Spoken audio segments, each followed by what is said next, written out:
Halo, selamat malam. Perkenalkan, nama saya Beatrice Arautayan dengan NIM 24050106013. Saya dari kelas A angkatan 2024, jurusan Pendidikan Biologi, Fakultas Keguruan dan Ilmu Pendidikan, Universitas Mula Warman. Jadi di video kali ini saya akan mereview materi mengenai proposal penelitian ilmiah yang dibawakan oleh kelompok yang presentasi kemarin. Nah, jadi pengertian proposal. Jadi proposal penelitian adalah dokumen dalam mengusulkan proyek penelitian, umumnya dalam bidang sains atau akademisi, dan biasanya merupakan permintaan untuk mensponsori penelitian itu. Nah, jadi proposal ini merupakan bagian dari karya ilmiah yang dibuat oleh mahasiswa sebelum menyusun skripsi, tesis, atau disertasi. Nah, proposal penelitian ilmiah biasanya memuat informasi detail terkait penelitian seperti topik, latar belakang, pemilihan topik, hipotesis dari hasil penelitian, rencana anggaran biaya atau RAB. Nah, proposal penelitian ilmiah memiliki beberapa fungsi, yaitu yang pertama adalah sebagai gambaran untuk menilai bagaimana proyek akan dijalankan, dan yang kedua sebagai langkah awal melakukan riset, yang ketiga sebagai panduan pelaksanaan penelitian, yaitu untuk memperoleh sarana dan kebutuhan selama penelitian berlangsung. Maka dari itu, seorang peneliti harus menyusun dokumen proposal penelitian yang baik agar dia mampu mendapatkan segala kebutuhan yang diperlukan untuk penelitiannya nanti. Dan yang ketiga, yaitu sebagai acuan kerja untuk mengendalikan kinerja penelitian. Dan yang keempat, yaitu adalah untuk menghemat tenaga, waktu, dan dana yang digunakan selama penelitian. Yang kelima, yaitu untuk mempertanggungjawabkan kualitas dan kredibilitas hasil penelitian. Nah, masuk ke dalam struktur. Jadi, struktur proposal penelitian ilmiah terbagi menjadi 3, yaitu bagian awal, bagian isi, dan bagian penutup.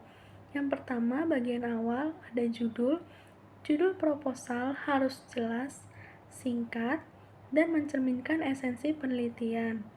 Pendahuluan, yaitu bagian ini memuat latar belakang penelitian, rumusan masalah, tujuan penelitian, batasan masalah, dan sistematika penulisan. Nah, yang selanjutnya itu adalah tinjauan pustaka. Jadi, tinjauan pustaka ini memuat ringkasan literatur yang relevan dan menjelaskan studi sebelumnya yang terkait dengan topik penelitian. Nah, selanjutnya adalah kerangka konseptual. Nah, jadi bagian kerangka konseptual ini memuat penjelasan konsep-konsep kunci dan hubungan antara variabel dalam penelitian. Nah, selanjutnya metode penelitian. Nah, jadi bagian metode penelitian ini memuat penjelasan mengenai metode yang akan digunakan untuk mengumpulkan data. Lanjut, ada jadwal penelitian. Nah, jadi jadwal penelitian ini adalah bagian yang memuat jadwal yang mencantumkan tahapan utama penelitian, batas waktu, dan tugas yang harus diselesaikan. Jadi langsung saja kita masuk ke bagian isi, yaitu yang pertama ada pendekatan penelitian, yang kedua variabel dan indikator, yang ketiga populasi dan sampel atau fokus dan lokus, yang keempat teknik pengumpulan data, yang kelima teknik pengolahan dan analisis data, yang keenam subjek penelitian, yang ketujuh instrumen dan tahapan penelitian, dapat disesuaikan dengan pendekatan penelitian kualitatif, kuantitatif, atau penelitian pengembangan. Yang kedelapan, jadwal pelaksanaan penelitian. Yang kesembilan, rencana publikasi hasil penelitian. Yang kesepuluh adalah bagian penutup. Nah, jadi di bagian penutup ini mempunyai strukturnya sendiri lagi, yaitu ada yang pertama daftar pustaka, yang kedua lampiran yang terdiri dari lembar pengesahan dari pimpinan lembaga atau instansi, yang ketiga adalah dokumen riwayat hidup, yang keempat adalah rencana anggaran biaya, dan yang kelima adalah dokumentasi penelitian.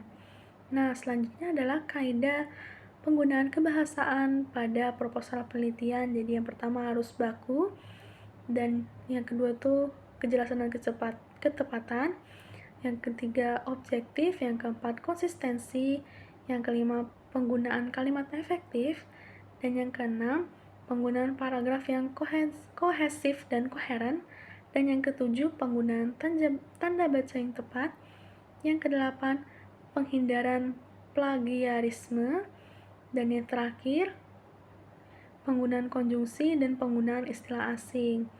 Jadi pada saat di proposal penelitian itu kurang-kurangi menggunakan istilah asing ya, supaya bisa dimengerti oleh pihak-pihak yang membaca. Itulah tadi adalah review materi mengenai proposal penelitian ilmiah. Kurang dan lebihnya mohon maaf. Terima kasih dan selamat malam.